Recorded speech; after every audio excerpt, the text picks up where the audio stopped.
Hello everybody and welcome along once again to another edition of the Rebel White Ball, and I suppose it has to be a COVID related subject that will interest us for the start. And this week it was all about the government plans to reopen the hospitality industry, and I suppose they was faced with a number of scenarios, and there's absolutely no doubt now that the level of infection is increasing every day with this new variant, the Delta variant. They've made predictions that numbers would increase, hospitalizations would increase, and that despite the fact that, we've been quite successful in this country in terms of vaccine rollout, but I suppose there's quite a cohort of the population yet not vaccinated. So to that end, the legislation that they brought in, I think it only passed through last night, has caused a lot of grief with suggestions that it's very discriminatory, that it goes against civil liberties and all that. And I'm not too sure where all of this is going to pan out, but it would appear that if we want to dine indoors or drink indoors, you're going to have to produce the vaccination cert. As to who's going to regulate this, who's going to monitor it, I suppose that remains to be seen. But no doubt the world, when you're hearing stories of where the Netherlands are locking down again, in Australia where there's been a huge I suppose anti-vaccine or reluctance to take up the vaccine because they thought they were so good at keeping it out. Now the fact that they have a low degree of uptake, they're closing down once again. And in Tokyo, where the Olympics begin in 10 days time, the number of daily cases today, 1,308, is the highest since last January. So anybody who thinks that these numbers are not increasing certainly would want to have another look at them. Micheál Martin came under a bit of pressure because I suppose of the results of the Dublin Bay South by-election last week, where they had the lowest, I think, return ever, around 4%. And there was an interesting scenario developed where, the parliamentary party who make these decisions were canvassed as to what they should do, and they really speak down the middle. And I think for a good few of them is a case of the team manager or a team selector, when you're getting stick over the players on the pitch, bring on this, make changes, and when you look at the bench, maybe all is not well there either. So the public perception, anyway, whatever about the private perceptions, that Fianna Fáil don't have a huge amount of alternatives to Micheál Martin at this case in point. And I think he's agreed, not that he's agreed, but that when they come back in September, they're going to have a look at all this situation. We had the case then where Brandon Lewis, the Northern Ireland Secretary, informed the House of Commons yesterday that he was introducing a statute of limitations, which basically means that any criminal activity related to troubles in Northern Ireland prior to the Good Friday Agreement, that all people that were involved in these atrocities wouldn't be brought before the justice system. And of course this gave rise to huge objections right across the political spectrum in the North itself, and certainly maybe in some cases in England, but let's not get excited. England and the Conservative Party won't be too worried. The Daily Mail, I don't know how many of you buy the Daily Mail, or how many of you read the Daily Mail, but it has a heading, I think, this morning: "Justice at last for our soldiers." And I mean, if there was ever a heading that was out of place, I mean, there was people in Northern Ireland that were the victims of police brutality and army personnel. People were shot dead, to put it bluntly. But let's not forget there were atrocities on both sides of the equation. And, I think all of that needs to be taken into account as well. It would appear the reason why this bill is coming in is the Conservative Party, or some members of them, were coming under pressure for some quarters, that they weren't doing enough to honour the men and women who came over to Ireland during those very troubled times. So anyway, whether that statute of limitations is going to really become law or not remains to be seen. Anyway, moving on from all of that to sport, and I suppose it's been a really good week for Gaelic games here in Cork, particularly at inter-county level. You had the under-20 team winning the All-Ireland, and won it in some style, and thankfully that got rid of this famous statistic that was 23 years since they won a corresponding title at that age group. And I suppose the good thing about it is that a lot of the players that were part of that panel, or quite a number of them, they are, well, there's no doubt about it, they are going to be the future of Cork hurling, and some of them are still, and some of them are involved in the senior panel at this stage. Then you had last night the Cork minor team beating Clare by 40 points, and okay, there's the Cork side of it, which was absolutely fantastic, and you know, there's guys in there that have been doing incredible work with these all the way up along the line. Noel Furlong is the team manager from Carricktool. Niall McCarthy's from the same club. You may remember him from his Cork days. You have Dr. Wesley O'Brien from Carrickline and Gerard Regan from the Bars. They've been involved in this, and you know, I remember a couple of years ago there was a serious debate, well, if you could call it that, in the Sunday game about how outdated the system in Cork was, despite the fact that changes had been taking place, and they were pointing to all the other counties around. Well, Clare in Cork darkest days, they never lost a match by, I would imagine, by 40 points.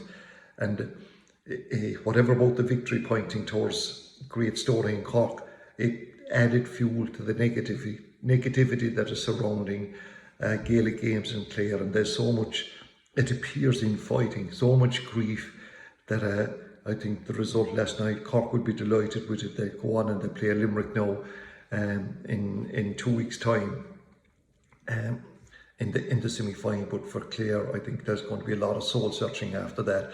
The Limerick game, by the way, in Thurles on Tuesday, 27th of July. Tonight, though, it's the turn of the big ball men, and I think this is a big game for Cork. They take on Kerry in the under-20, and despite the fact that Cork had some success, 2 years ago, 2019, when they won the minor and the under-20, further success must follow. And, we have this debate always, where does Cork stand in relation to Kerry in football, because that is the only yardstick that you must measure football progress. And So I think tonight that Cork need to step it up and have a real good cut off this one. I hope that they can, and I think they have a good team, but so too with Kerry. So that game tonight at 7:30, we'll be keeping a close eye on that, if you like. In terms of what's happening in club situation in Cork at this moment in time, there's an awful lot of league matches, being played, but the Junior B Football Championship takes centre stage this weekend. I know maybe a huge number of you are not interested in the Junior B Football Championship in Cork, but for the teams involved in it, this is a serious competition. We've won 2 games on Sunday about at 3 o'clock. We've won quarter-final game, Randall Oak, who would be involved in hurling as well. They take on a club called Kilbrine in a quarter-final. That game goes on in Macroom, with the winners playing Milford, and Milford were winners in extra time last week over Garnish. And despite the fact that they maybe concentrate more on hurling, obviously they have a handy enough football team as well. And in the other semi-final, you have Dripsy playing Doneraile in Mourneabbey. And looking ahead into next week, the Cork under-20 hurlers take on Tipperary in Thurles. And obviously they'll want to win that one. They don't want to be the shortest reign of champions ever. And then the minor footballers take on Waterford on Wednesday night, and you'd expected them to win that. But so for the next couple of weeks, obviously you're going to have so much of the county action at all the different age groups. We also had a game last night in the Premier Senior Hurling Championship in Cork. This is the divisional and the colleges, and at the risk of getting myself in a little bit of trouble here, I've always argued that the colleges should be part of the Cork Senior Hurling and Senior Football Championship, but but the divisions, there's very few counties that operate with divisional teams. Kerry do, and they actually build championships so that they can provide an opportunity for divisional teams, and it is taken seriously there, but they don't have hurling to contend with. And I think the Cork, the divisional teams, the way it's structured at the moment, and I can't see much improvement. It's very difficult for divisions to get their players together, because in a lot of cases they have dual players working with their own clubs. How can you expect them to take part in the divisional side of things? But anyway, last night Muskerry, will I say surprisingly, well, they gave a good hammering. They gave Duhallow 322 to 9 points to Duhallow. So they take on Shandoon next on Tuesday night, and the winners of that game then will join Imokilly and UCC in a playoff later on in the year to decide who goes through to the quarter-final of the Cork Premier Senior Hurling Championship, and the same applies in football, with O'Kelly pulling out during the week. And I remember saying at the time that should not be an indication that you should maybe get rid of divisions. There's a big difference between divisional teams and the divisions themselves. But anyway, Carbery play Muskerry in that competition next Wednesday night, and whoever will win that then will join Duhallow and UCC for the football quarter final. In ladies sport, well, before we go to the ladies sport, I suppose in ladies sports here in Cork, you have the it's a big weekend for the Camogies organisation, insofar as that you have the All-Ireland Under-16 Camogie final. That's Cork and Kilkenny, takes place next Sunday in Bor at 4:30, and it's been a good week for Camogie as well, because if the Cork minor hurlers and under-20 hurlers are doing well, the Camogie under minor team won the Munster Championship and will go on to the All-Ireland series now. They won that, they beat Limerick during the week. And then on Sunday, the Cork Senior Camogie team begin their All-Ireland series, where they play Dublin in Páirc Uí Chaoimh. I think it's 2 o'clock. Now they'll be expected to win that. They'll be expected to qualify from the group, because I think it's themselves, Dublin and Waterford. So I expect them to win, and I expect them to get out of that group. The ladies football team, well, they played on Tipperary. Remember last week they played Meath, and I know some people were a tad surprised at the result of that game. Cork barely getting over the line. Bríd O'Sullivan's goal before half-time proved crucial. There's been a bit of criticism of referees in some of these games, and Seamus Mulvihill has been involved in some of them. Well, he's the ref now for the Cork and Tipperary game on Sunday, and it's on in Tipperary. Cork should win that, because Tipperary have been decimated in some cases by injuries. So it's the second game, and again I expect Cork to qualify for the quarterfinals. In other matches then, you have the provincial hurling finals taking place this weekend in Munster and Leinster. In Leinster, the game is on at 7:30 on Saturday night, and this is Kilkenny and Dublin. And of course the big question here for Dublin, can they follow up their big display against Galway? I'm not too sure, to be honest, but maybe they can. And Kilkenny, have they found a couple of new players that would get them over the line in terms of an All-Ireland challenge? So that'll be an interesting match. And then the Munster hurling final, that game between Limerick and Tipperary, that game goes on in Páirc Uí Chaoimh Sunday at 4:15.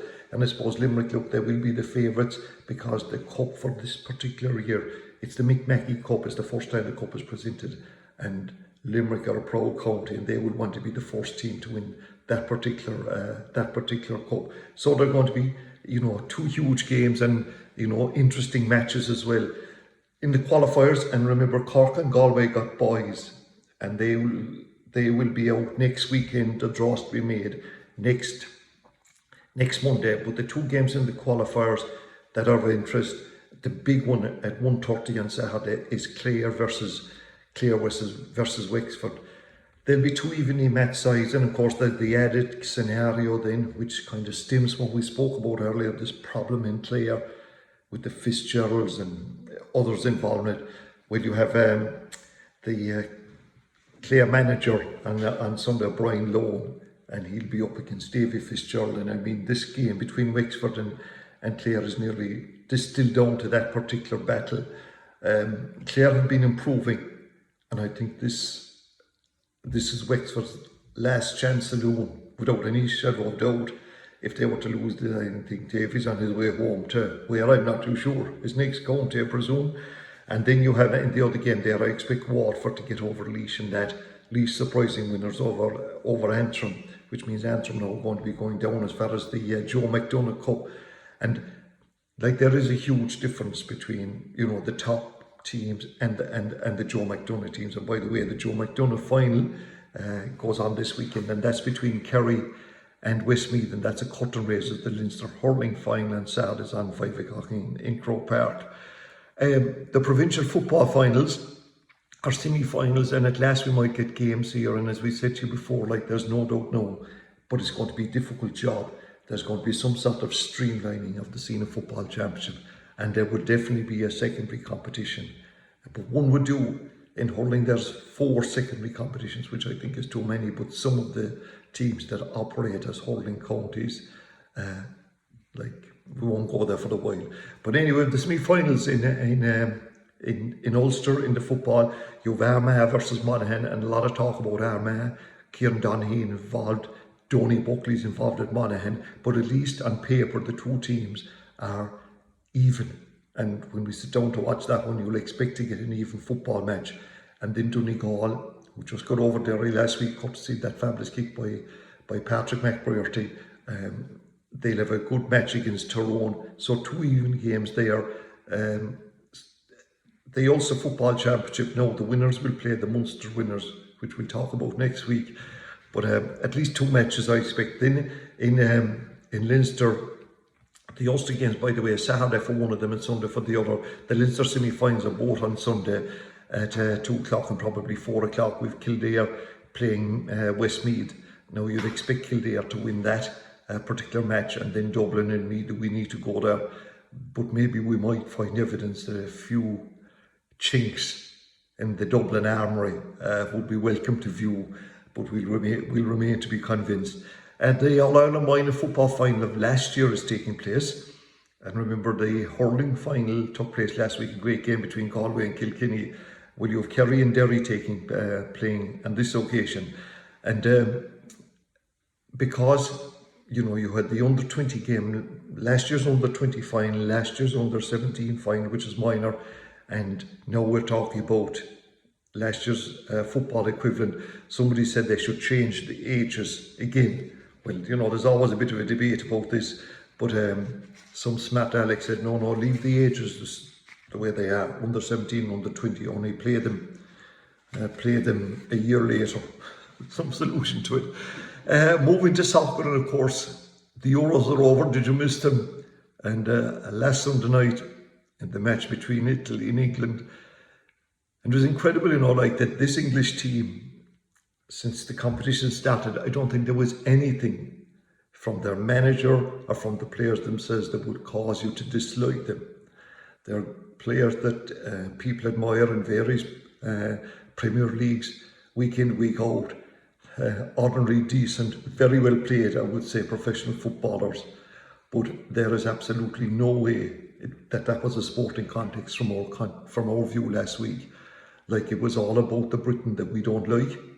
And that doesn't mean for one moment that there's a huge swath of the population in England that are incredibly decent people, but they're being led by the galoots that are in there at the moment. And I mean, I think it was more than a sporting context. And, you know, I often wonder, do the players themselves, would they have been, of course they'd been delighted to win, but would they have been happy to be part of the Boris Brexit, we are superior to the world that's coming home, and all of this kind of thing? And then you had the carry-on outside Wembley. It was incredible that these people that were out without tickets, that they set up meeting.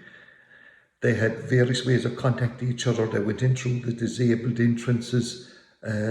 They paid off security people, and they reckon at least 5,000 people went in. Now there was a 60,000. That was the capacity. It's 90,000 capacity, I think. There was 30,000 seats. But like the carry on, the violence on the street, the openly taking of cocaine, like this is, I wonder, like, would the players be happy that this was the Great Britain? And I think all of us, in the end of the day, even so sorry for those players, the guys that missed penalties and all that. But you just couldn't watch that carry on develop.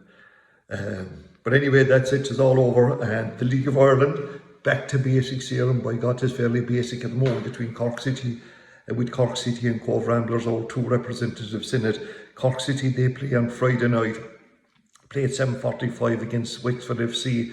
Well, if they don't beat them, they'll have to disband there and then, I would imagine, on the way home. Wexford are down at the bottom. They have 4 points after 15 games or something. Cork are just above them. They have 13 points. Cove Ramblers are on 14 points. They play Cabinteely on Saturday night. Now Cabinteely are just a little bit above them. So it's definitely Cork City are going to win. It might be an opportunity for Cove Ramblers as well to, you know, to improve their lot, if you wish. Moving to golf, and of course for all of you golfing fans, the British Open is on this weekend. And this is the 149th playing of it. It's the oldest, I suppose, major in the world. It's always played in a links course. And when it was played in Portrush, it wasn't played last year, 2 years ago. It was an incredible day for an Irishman, Shane Lowry, when he won the Claret Jug. That's the prize of it. And in the last 12 playing of it, 4 Irishmen have actually won this competition. And prior to that, there was a huge scarcity of Irish players on the victory podium. In 2008 it was Padraig Harrington, and then following that up I think it was 2011, Darren Clark was the surprise winner, and that he won it in the Royal St. George, the course that has been played in this year. And of course then we had Rory McIlroy win it in 2014. So that will keep a lot of people up watching it. Well, no, not late, because it is our own time, but it will be an interesting competition, and it would be incredible if Shane Lowry was to retain it, but that rarely ever happens. But he carries all our best wishes anyway. Rugby, you need to be getting excited about the Lions tour. It's been dogged by controversy in terms of the virus and all that. But they got a bit of a reminder last night when they came up against the Springboks second team. Now, I don't know how second it was, but the Lions, they made a big comeback. They were beaten eventually 17-13, but the big game in that, I think, is on next weekend. What a weekend of sport that will be. But as you know, Conor Murray took over the captaincy after the injury to Alwyn Jones, the Welsh guy, and he had a dislocated shoulder, partially dislocated, I think to describe it. And amazingly, he has recovered and come back into the squad. So who's going to be the captain now? That's going to have to be sorted out. But how anybody could dislocate their shoulder, come back, and this guy, he's one tough operator. So it will be interesting to see how that pans out. Finally this week, no, it's not a charity event, it's the launch of a club history. And my God, what a task some people take upon themselves, writing club histories. And I know, talking to one or two people that have done them in the past, the big story, the big part is trying to omit is what do you omit? Because in every GA club there has been splits and rifts and cracks and fights and what have you.